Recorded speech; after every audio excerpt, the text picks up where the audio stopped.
بنی اسرائیل تاریخ کی وہ سرکش قوم ہے جو تقریباً ہر طرح کے گناہ اور جرم میں مبتلا ہوئے۔ ان میں ہزاروں پیغمبروں کو مبعوث کیا گیا، لیکن اپنی شیطانی فطرت کے سبب وہ بار بار توبہ کرنے کے بعد بھی اللہ کے نافرمان ثابت ہوئے۔ پیغمبروں اور کتابوں کے انکار سے لے کر نبیوں، رسولوں اور صالحین کو قتل کرنا بنی اسرائیل کی بدبخت ترین جرم تھا، جسے وہ ہر دور میں کر رہے تھے اور فتنہ و فساد پھیلا کر شریعت موسوی کا مذاق بنا رہے تھے۔ لیکن ان تمام برائیوں اور گناہوں میں ایک ایسا گناہ شامل ہے جس کی وجہ سے بنی اسرائیل نے اپنی تاریخ کو ہی مسخ کر دی اور اللہ کے سچے بندوں کی شخصیت کو داغدار کرنے کی کوشش کی۔ دراصل بنی اسرائیل کے قاضی اور علماء نے اللہ کے بھیجے ہوئے نبیوں اور پیغمبروں پر طرح طرح کے الزامات اور بہتان لگائے، یہاں تک کہ انہوں نے اپنی کتابوں میں پیغمبروں کے واقعات میں رد و بدل کر دی اور نبیوں کو نعوذ باللہ جھوٹا، گنہگار اور بد نیت ثابت کرنے کی کوشش کی، جسے قرآن مجید میں اللہ نے تردید کرتے ہوئے فرمایا، بعض اہل کتاب اس بات کی خواہش رکھتے ہیں کہ تم کو گمراہ کر دیں، مگر دراصل یہ اپنے آپ کو ہی گمراہ کر رہے ہیں۔ اسی طرح ایک مقام پر فرمایا، ہم نے ان پر لعنت کی اور ان کے دل سخت کر دیے، وہ اللہ کی باتوں کو ان کی جگہ سے بدل دیتے ہیں اور انہوں نے ان نصیحتوں کا بڑا حصہ بھلا دیا جو انہیں کی گئی تھی۔ لہٰذا بنی اسرائیل نے توریت، زبور اور انجیل میں موجود اپنے نبیوں کی شخصیت کو بگاڑنے کے لیے ان کی طرف جھوٹے واقعات گھڑنا شروع کی اور ان پر طرح طرح کے بہتان لگائے۔ انہی الزامات و بہتان میں ایک بہتان حضرت داؤد علیہ السلام پر لگایا گیا، جو اللہ کے ایک جلیل القدر پیغمبر اور بادشاہ تھے۔ توریت کے الفاظ میں یہ واقعہ کچھ یوں ہے: ایک رات داؤد اپنے محل کے برآمدے میں ٹہل رہا تھا تو اس نے چھت پر سے دیکھا کہ ایک عورت نہا رہی ہے جو بہت خوبصورت تھی۔ داؤد نے ایک شخص کو اس عورت کے بارے میں معلوم کرنے کو کہا۔ اس آدمی نے بتایا کہ وہ بتسبا ہے جو ایلام کی بیٹی اور سپاہی ہتی اوریا کی بیوی ہے۔ تب داؤد نے اپنے آدمی بھیج کر اسے اپنے پاس بلایا اور وہ اس کے پاس آیا اور اس کے ساتھ ہم بستر ہوا۔ وہ واپس گھر چلی گئی۔ وہ عورت حاملہ ہو گئی اور اس نے داؤد کو خبر بھیجا کہ میں حاملہ ہوں۔ بتسبا کا شوہر اوریا داؤد کے فوج میں سپہ سالار تھا، لہٰذا داؤد نے اوریا کو اپنے دربار میں بلایا، کچھ دن اسے محل میں مہمان بنایا اور پھر اوریا کو اپنے وزیر خاص یوآب کے ساتھ جنگ پر بھیج دیا۔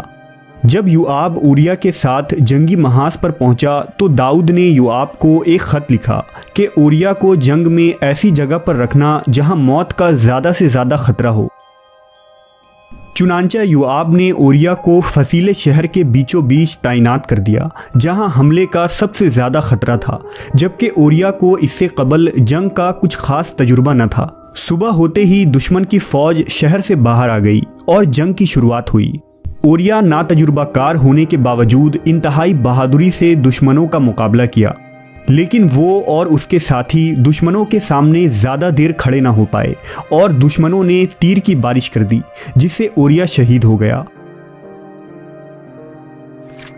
جب اوریا کے مرنے کی خبر یروشلم پہنچی تو بتسبا ماتم کرنے لگی اور سوگ میں بیٹھ گئی، اور جیسے ہی سوگ کے دن پورے ہوئے تو داؤد نے بتسبا کو اپنے گھر بلایا اور اس سے شادی کر لی۔ کچھ عرصے بعد اس نے ایک لڑکے کو بھی جنم دیا، لیکن داؤد کا یہ کام خداوند خدا کی نظر میں برا تھا۔ باب شموئیل کے مطابق داؤد کے اس گناہ پر خداوند خدا نے اسے سزا دینے کا فیصلہ کیا۔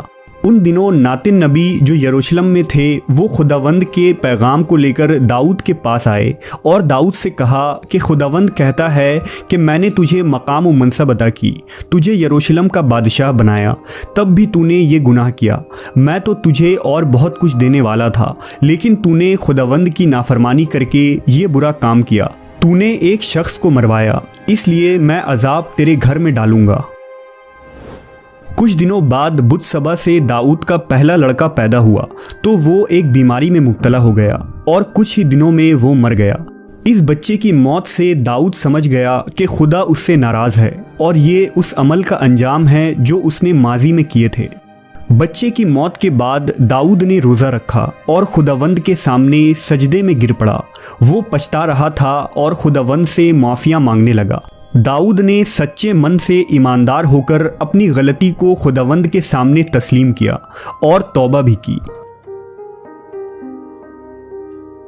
لہذا خداوند نے اس کی توبہ قبول کی اور اسے دوسرا بیٹا عطا کیا جس کا نام اس نے سلیمان رکھا، جو خداوند کا فرما بردار رہا اور آگے چل کر ہیکل کی تعمیر کی۔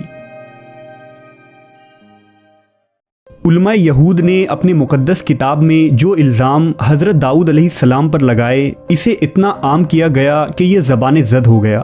یہاں تک کہ بعض مفسر قرآن نے بھی تفسیر کی کتابوں میں اس قصے کو ایسے ہی نقل کر دی، جو ایک فاش غلطی تھی۔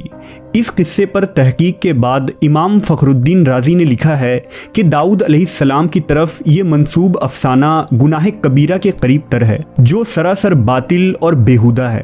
اگر ایسا جھوٹ کسی فاسق ترین شخص کی طرف بھی منسوب کی جائے تو وہ بھی اسے برداشت نہ کرے گا، اور جس نے اس قصے کو حضرت داؤد علیہ السلام کی طرف منسوب کیا اس پر لعنت ہے۔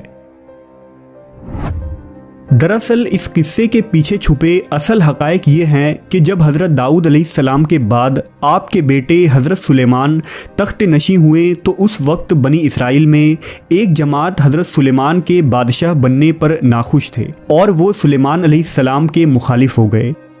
یہودیوں کے اس گروہ نے حضرت سلیمان کی پیدائش کو مشکوک بنانے کے لیے ایسے بے بنیاد قصے گھڑ لیے اور انہیں توریت میں شامل کر ڈالا، کیونکہ سلیمان علیہ السلام بتسبا کے بیٹے تھے۔ اس قصے کو یہودیوں میں نسل در نسل پڑھایا جانے لگا اور اس طرح یہ توریت کا حصہ بن گیا۔ اس واقعے سے پتہ چلتا ہے کہ بنی اسرائیل اپنے انبیاء اکرام پر فحش الزام لگانے میں کس قدر بے باک تھے۔ ایسی چیزیں جو ایک عام شریف آدمی کی طرف بھی منسوب کرتے ہوئے انسان ہچکچاتا ہے، بنی اسرائیل بے دریغ اپنے نبیوں اور صالحین کی طرف منسوب کر دیا کرتے تھے۔ جب حضرت محمد صلی اللہ علیہ وسلم پر قرآن مجید نازل ہوئی تو اللہ نے اس من گھڑت اور بیہودہ قصے کی تردید کرتے ہوئے قرآن میں آیات نازل فرمائی، جو کچھ یوں ہیں: اور ہمارے بندے داؤد کو یاد کرو جو بڑا طاقتور تھا، بے شک وہ رجوع کرنے والا تھا۔ بے شک ہم نے پہاڑوں کو اس کے تابع کر دیا تھا کہ وہ شام اور صبح کو تسبیح کرتے تھے۔ اے داؤد، ہم نے تجھے زمین میں بادشاہ بنایا ہے، پس تم لوگوں میں انصاف سے فیصلہ کرو اور نفس کی خواہش کی پیروی نہ کرو کہ وہ تمہیں اللہ کی راہ سے ہٹا دیں گے۔ بے شک جو اللہ کی راہ سے گمراہ ہوتے ہیں ان کے لیے سخت عذاب ہے۔ قرآن مجید کی ان آیات کی تفاسیر کے مطابق داؤد علیہ السلام اللہ کے ایک سچے پیغمبر تھے جن پر زبور نازل کی گئی تھی، اور پہاڑ و چرند و پرند داؤد علیہ السلام کے ساتھ تسبیح کیا کرتے تھے۔ اللہ نے اپنی کسی مخلوق کو حضرت داؤد کی طرح آواز نہیں دی۔ آپ بنی اسرائیل کے درمیان حاکم تھے۔ آپ ایک دن کھانا کھاتے اور ایک دن روزہ رکھتے تھے اور بہت ہی زاہد اور عبادت گزار بندے تھے۔ بلا شبہ اہل کتاب نے توریت و انجیل میں ایسی تحریف کی جو خود ان کے پڑھنے والے آج تسلیم نہیں کرتے ہیں۔ وہیں قرآن کریم رہتی دنیا تک کے لیے کتاب ہدایت ہے جو ہر قسم کی رد و بدل اور تحریف سے پاک ہے اور قیامت تک کے لیے انسانوں کے لیے ہدایت و نور کا سرچشمہ ہے۔